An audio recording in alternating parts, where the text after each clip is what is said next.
If you buy from retail and resell, you're a scalper, right? Well, let's talk about it right after this.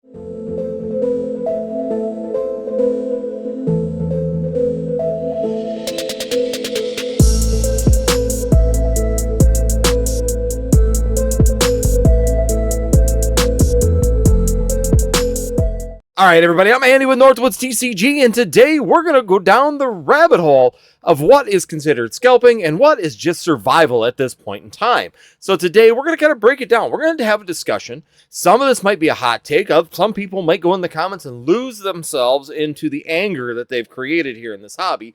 But I'm going to go into it and go deep into it when it comes down to the overall areas that we are currently in the Pokemon TCG. So when we talk about the Pokemon TCG business and market currently, as you know, products have become extremely hard to get. And unless you're a big account, you're not probably getting very much product from distributors. So when you're looking at it from a Pokemon business, if you can't get product from your primary sources, which are distributors, if you had a distributor source before this point in time, a lot of people didn't. Let's just be 100% honest. It's not easy to get in with a distributor, and even myself, it took years to get in with a distributor. Now that I have two of them, and neither one of them are providing product that I need for my services and for the things that I am currently doing in the Pokemon TCG, whether it's ripping and shipping, whether it's online sales, whether it's supplying other sources around here for individuals that purchase from me. I cannot get product for any of that stuff. Now, what does that mean when it comes down to your overall performance when it comes down to a business? Not good, right? You have got to start looking at alternate sources. You have got to start looking at other options when it comes down to the Pokemon TCG. Now, I know this is where it's going to get really gray, and where some people are going to go, this is scalping flat out. You can call it whatever you want, but at this point in time, it's business survival.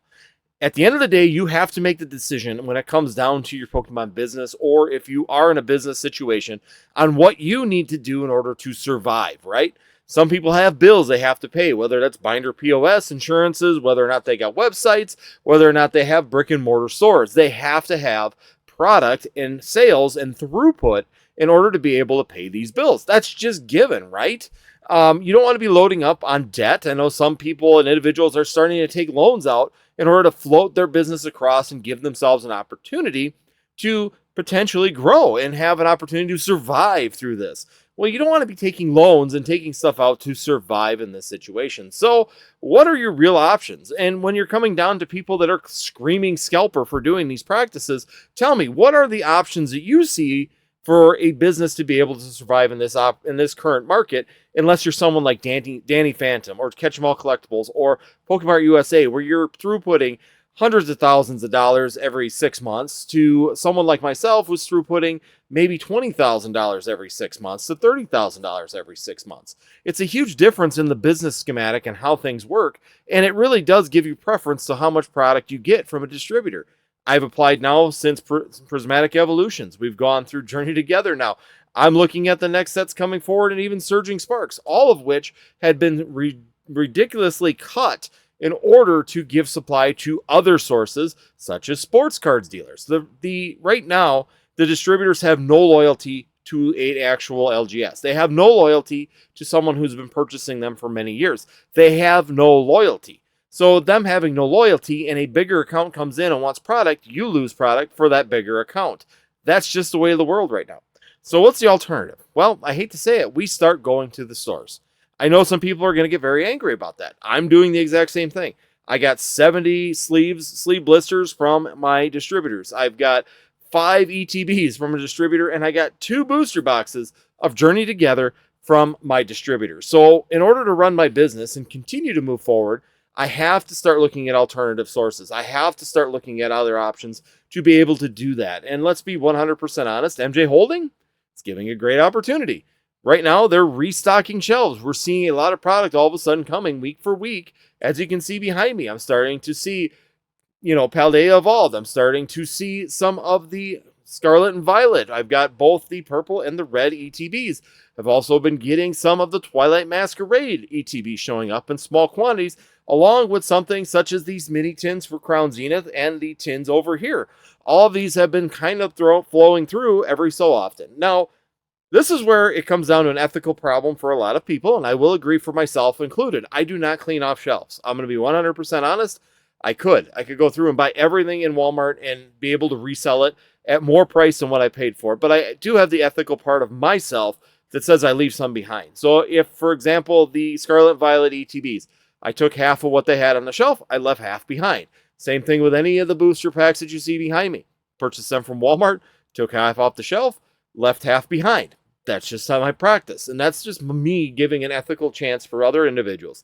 Now, granted, the chances are that another scalper's coming and probably cleaning it off with no ethics whatsoever, but that's off of my shoulders, and I do what I can to at least try and keep some opportunity out there for the rest of the Pokemon community. So there are ways that you can ethically work on this. There are ways that you can ethically do this and not be as abrasive to the hobby as what some individuals are or have been in the past. So is it really going to the store, buying our inventory, and then reselling that inventory at today's market prices on TCG Player, on our rip and ship sites, and just on our online sales stores? Is that really the fact that you're scalping, or is it just literally a game of survival? Now, like I said, people are going to go both ways on this. I personally think that if you are a business and you are legitimately running this, you have been running this through the lean times, through the hard times, through the good times, and you've continued to do this, then you have every right to sit there and say, I am doing what I need to survive. And at this point, it's a survival game. It's become more and more of a survival game. Currently, myself, I'm working with some other individuals and trying to set up with other individuals where I can actually maybe get some more product, or at least be able to use the distributor contacts that they have in order to be able to get the products that I need. But none of that is a guarantee. Everything is speculatory right now, and whether or not they're willing to actually give me the product is another question that we are going to have to answer when the next set releases. So when Destiny's Rivals come out here in the next few months, I'm going to be going with another place to see if their quantities get cut and they're not getting as much as they think they can use.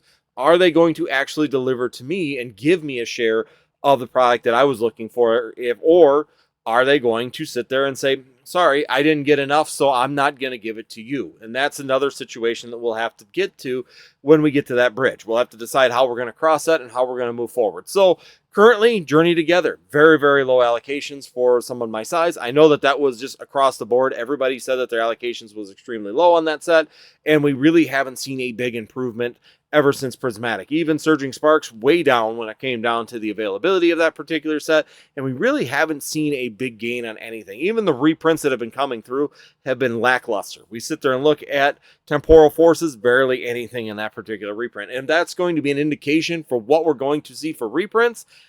It's going to be a disaster futuristically for a lot of individuals. So guys, let me know in the comments down below what you guys believe and what you guys think right now in the current market is a business that was a legitimate business and has been a business for several years, going to another source such as Walmart or Target, Best Buy, or online stores, purchasing products and reselling them on their own websites. Do you consider that to be scalping, or is this just survival mode for some of these businesses? Personally, it's survival mode. It's what I'm doing. It's what I have to do. I have to continue to keep throughput. Granted, I don't have a lot of bills compared to some other places. I really just have to pay for binder POS, and I really just have to pay for my website and that part of things. But other than that, realistically, my costs aren't as high. I could sit there and completely shut down, but I don't want to lose that algorithm either, which is another factor to be considering when you're looking at the business aspect of your Pokemon TCG business. Algorithm is king.